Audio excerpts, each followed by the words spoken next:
Hello everyone. तो ये कुछ क्वेश्चन रह गए थे तो अपन कर लेते हैं। देखो क्वेश्चन दिया हुआ है सामने, क्या दिया हुआ है, ये रहा क्वेश्चन है ये वाला। ये फंक्शन दिया है और ये फ्यूरियर सीरीज़ है।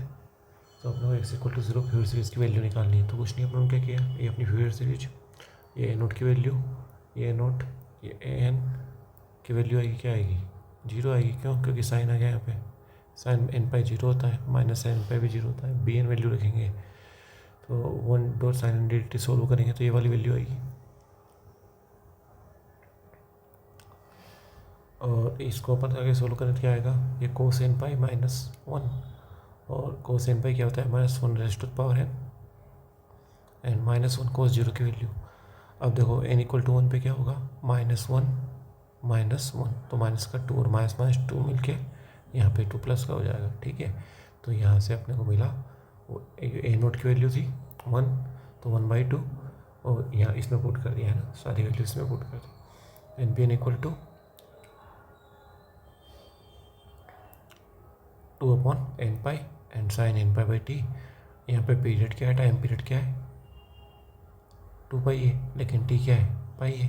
ठीक है, टाइम पीरियड 2 पाई लेकिन पीरियड पाई, ध्यान रखना है। टाइम पीरियड 2 पाई लेकिन पीरियड पाई। तो अपना एफ नोट क्या है, 1/2। तो अपने को पता भी है कोई कांस्टेंट फंक्शन होता है तो उसका फूरियर एक्सपेंशन भी कांस्टेंट ही आता है। अब देखो अगला क्वेश्चन है अपना, ये नोट की वैल्यू पूछ रहा है अपने को, ये फंक्शन देके तो लगा दो, बस इंटीग्रेशन सोल्व कर लो तो ये आ गया अपना π²/3। ये तो बहुत ईजी था। अब देखो ये क्वेश्चन 2 बार आया है, एक तो सितंबर 2021 में आया है और एक ये पहले भी आया है, एक जून 2019 में भी आया है ना सेट में।